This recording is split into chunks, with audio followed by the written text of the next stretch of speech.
In the former parliament, call me anywhere in the world. I will look into the eyes to tell them what we discovered. And that's why the rest we're inching towards 2023 is another investment, is another jamboree. Nigeria is being misled. That's why there is the need. Any patriot, man or woman, northerner or southerner, there is the need to come together to think and reflect over Nigeria and our future. We have been taken for a ride. A typical Nigerian is knowledgeable, is resilient, is committed, he's a patriot. But the rotten ones who have seen tiny peanuts, which to me is a shame. Let me tell you this. From the few stones, including the type you are talking about in Abuja, yes, what they brought you here is lithium. The richest man in the world is the richest because of his investment in lithium. All the 19 northern states of Nigeria have lithium. There are 6 southern states with lithium. Southeast and south-south. 6. Add it up all together. The smallest you can find is that of Kebbi State. You know the worth in Kebbi State lithium? 305 billion by satellite estimate. Dollar. Billion dollars. And it's the smallest. Kebbi is poor. It's the smallest. You don't need anybody's help. Everybody needs your help. You don't need anybody's help. Everybody needs your help. This is the world leadership. This is world market. This is the world center. You are torn as animals. How can I sit down and say, I have now grown older, I'm no longer strong, and my kids have been torn as slaves, while I had the knowledge in knowing who we are within Committee of Nations in the world. And because of fear of someone, we refuse to talk. What am I going to go to tell God Almighty? That I fear mankind, not God Almighty? What will be my name? Am I a father? And then you are calling candidates to come to talk on simple elementary economics on how to turn around things in Nigeria. When I'm too big, I have a cow. You are now telling me on how to shear a horn. And I'm busy spending hours on investment telling lies on how to shear a horn. I have a whole cow. What the hell is a horn? Horn is a button.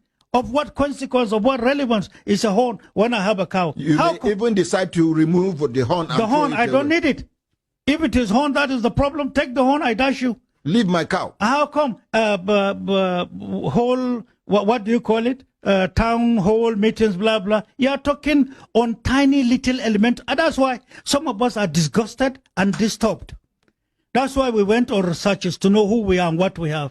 That's why we even don't join some of the issues.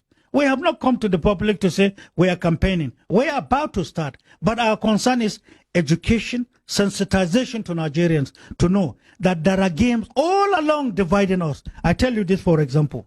When General Gowon was removed, innocently, from the researches we have done, that is the symbol of the fathership of this country. When he was in power, I was a tiny little toddler in primary school. What we have done today has taught us so many things. There are many elders who are patriots. Their patriotism and service to mankind has brought literature that has painted them as enemies of the people. They are the real patriots we have. When they said he killed Murtala, correct? Correct? Yes, sir. You know, it's a heavy statement. And my name is Hamza Al-Mustafa. I say it's a lie. And let me see who will challenge you. So Gowon did not kill Mustafa. What does he know? What does he know about it? He was blamed and pushed. His greatest problem was the refineries for the common good of yesterday and our future. He offended people. So when leaders are taking policies, when decisions are being made, Nigerians, intellectuals should ask questions. That's why leaders shouldn't run away from discussing policies they are muzzled to take. There are numerous decisions, some of them under heavy threats. They force them to take it, but they have to be alive. But Nigerians are difficult to get to know. And before you know it, propaganda will cover all front pages of papers calling them names.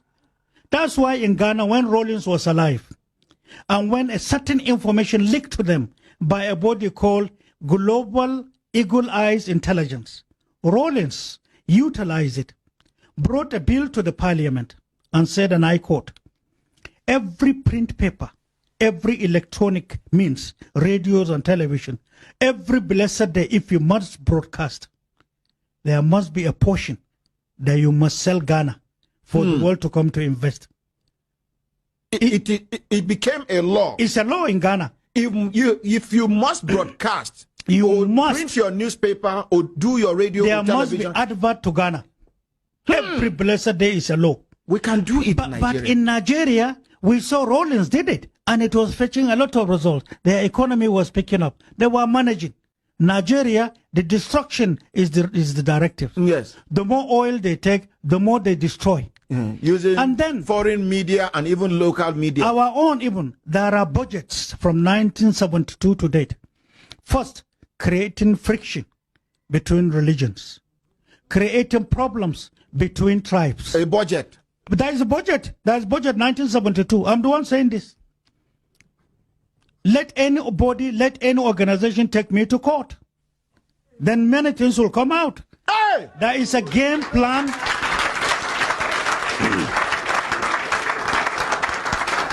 So this country that is rich, that is blessed with human resource, if you want to know how a typical Nigerian is gifted, when whosoever has the opportunity of being in the same class with those who call themselves superior, see the brain quality in him and them. We lead. How come we are seeing ourselves as inferior? How come? We are all human beings. The blood that runs in us is the same blood from Eve and Adam. Who else is coming to bring which difference? One of the governors, I can give you an example, who deliberately they created a literature to hate. For example, in Jos, I am in Action Alliance. I am not in PDP. I think Governor Jang of Plateau State who is in PDP. I'm not in PDP.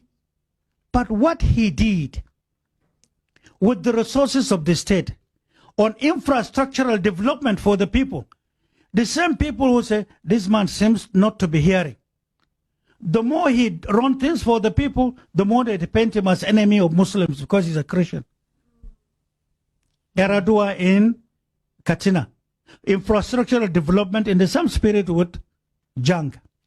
Shema, the same, he faced EFCC. You are saying they did well. They brought infrastructure to the people. Those who succeeded them are sharing the money. And they are good because they are giving it out and they are not helping the poor. So we must wear our thinking cap whenever you hear anybody. I'm talking now.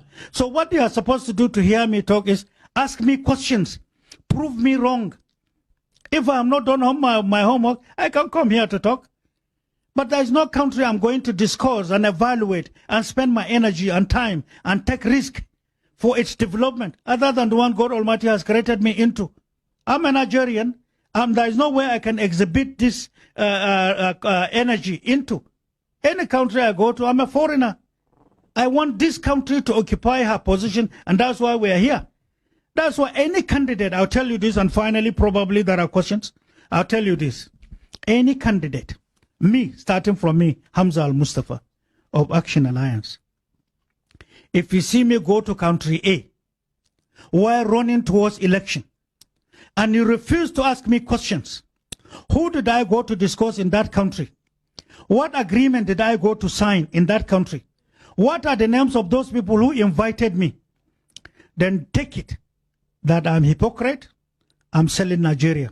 You are going to have doom rather than raising your hope in 2023. I challenge any candidate, I challenge any institution, I challenge any person, I challenge any leader, I challenge Committee of Nations, all those who visited outside, all the secret documents they sign, government should tell Nigerians.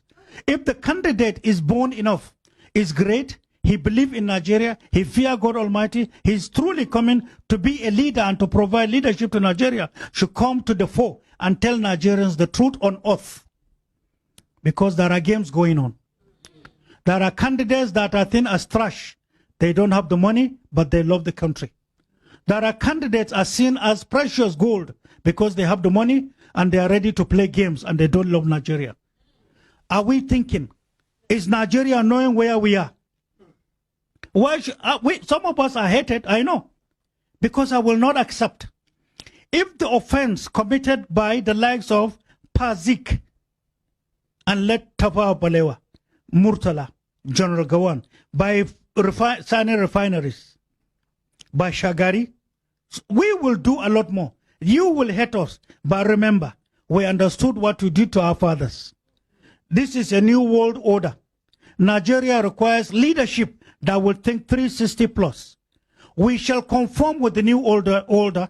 Nigeria will be brought out of where we are. We will remain afloat.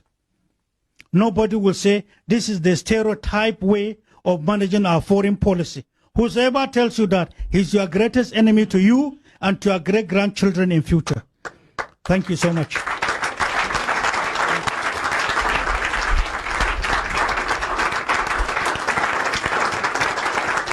Thank you.